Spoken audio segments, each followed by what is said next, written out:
I've been back working on the Pet 4032 in order to clear my schedule to make more room for DDM. I've just got a lot of open thread projects I want to get finished so that they're not on my list. In fact, there's an exciting DDM update coming later this month, so stay tuned.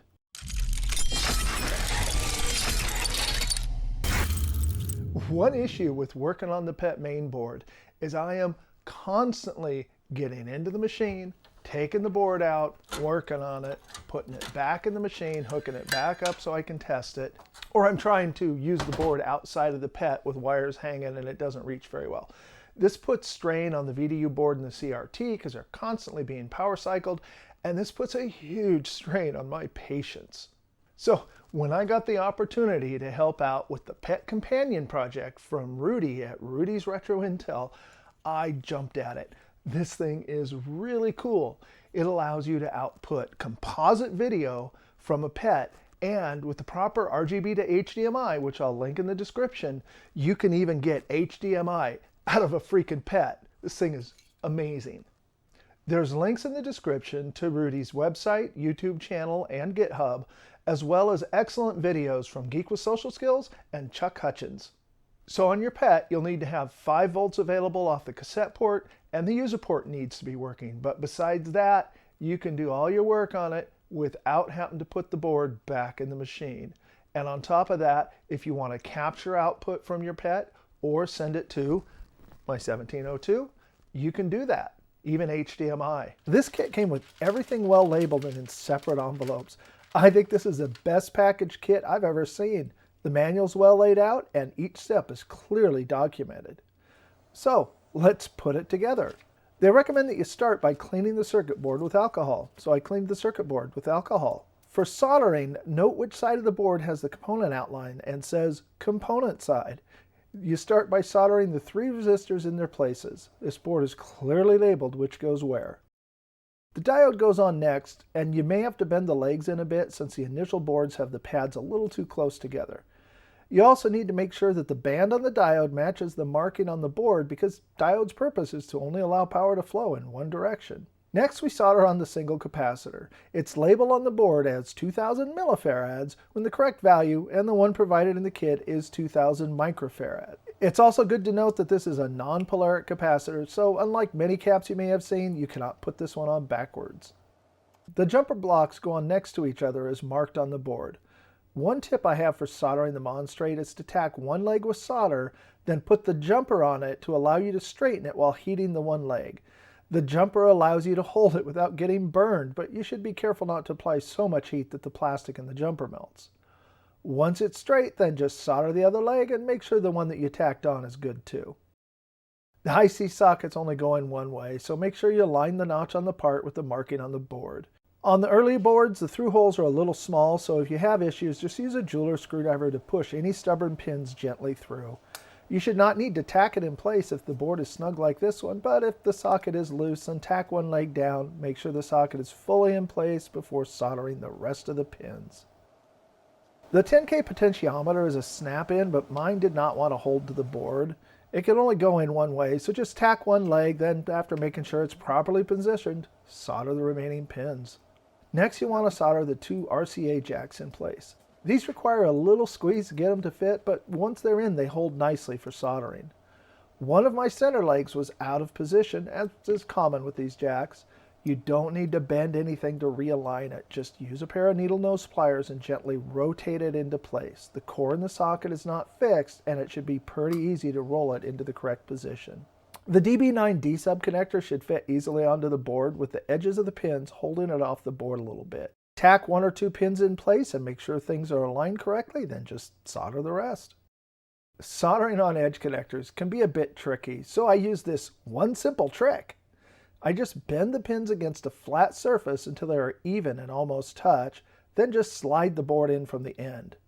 Then you just need to align the pins with the traces on the board and tack one on each side in place. Make sure everything is straight, then solder the remaining pins.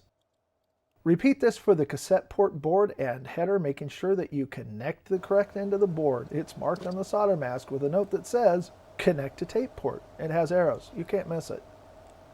Next, you want to make sure the jumper from earlier is in place in the normal video position.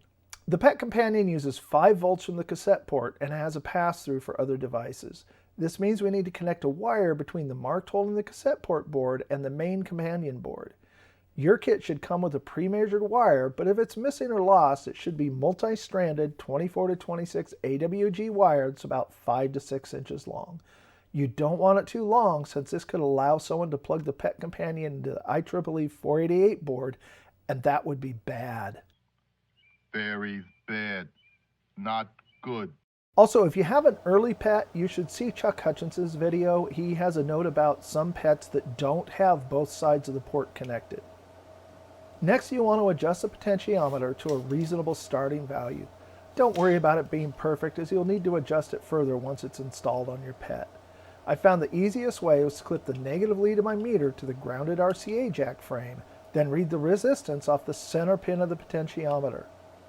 I'm using a metal jeweler screwdriver here, but when adjusting later when it's connected to the pet, it's important to use a non-conductive one to avoid damaging your pet or its trusty Pet Companion. Adjust it until it reads around 2.8 k ohms. Finally, install the 2 ICs into the sockets you soldered on earlier and make sure they are in the correct sockets with the marked end matching the socket. See the photo in the manual if you have any questions. Now, if your interest is only getting HDMI out of your pet, using an RGB to HDMI, then you really don't have to consider anything else. But if you want composite out, you do need to take a couple things into consideration. On older pets with a 9-inch screen, you don't need to worry. You can go. But if, like me, you have a 12-inch screen, then you need to make a couple of changes. So the issue is that the 9-inch pets run their horizontal frequency at 15 kilohertz, but the 12-inch pets run at 20 kilohertz, which is not compatible with the composite signal. So in order to get a composite signal out, you have to burn a new edit ROM that runs at 15 kilohertz. However, the VDU board in a 12-inch pet is not going to like a 15 kilohertz signal. So what you do is you burn the new edit ROM and then you disconnect J7, which is the connector to the VDU board in the pet. I don't have the correct TTL RGB to HDMI. I have one on order, but it hasn't come yet.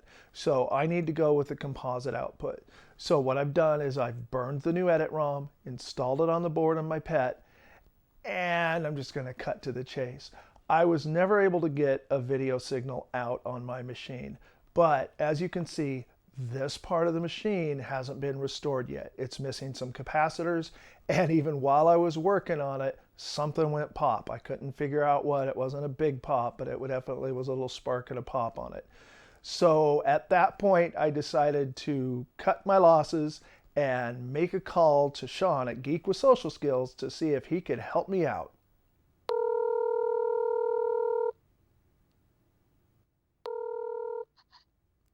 Hey Mike, what's up? Oh, you know that piece of junk pet you gave me? Yeah? What's up? Well, I've been working on Rudy's board and my user port is toast. Something just popped. And so I was wondering if I could have you do some testing of this Pet Companion for me. I can do that, but no refunds on the crappy pet. It's just part of the board I haven't gotten to yet, so I need to do a little bit more work on it. It's on the bench. Okay, cool. Yeah, I'll test it out for you, and I can record a little bit of video footage for you. Sounds perfect. Hey, keeping up with the Commodore. Because the Commodore's keeping up with you. That's right. All right. Cool. I think that'll be good. Thank you. All right, you're welcome. Talk to you later. Okay. So my pet has progressed a long ways since the last video, and I do have another video in the works, but I still have more to repair before I'm ready to put that out. However, using the Romulator, I can get this machine to boot up and work and run BASIC. So it is semi-working. However, the user port and the IEEE 488 ports are missing capacitors, and they have just not been looked at all. So I'm not really surprised. I was concerned at the very beginning that the part of the pet that needs to work for this project is the part that I haven't done yet. So let's see what happened. Okay, so Shaun hooked the Pet Companion up to his Pet 2001 and to his JVC monitor, and look at that, you got video. Isn't that cool? The output is nice and clean. Just look how beautiful that is. And the Space Invaders are dying. The Space Invader Defender is dying. But that looks great to me. Thanks, Shaun. I hope you liked this video. Check out this one where I got this pet in the first place and see what a total disaster it was to start with. What a mess.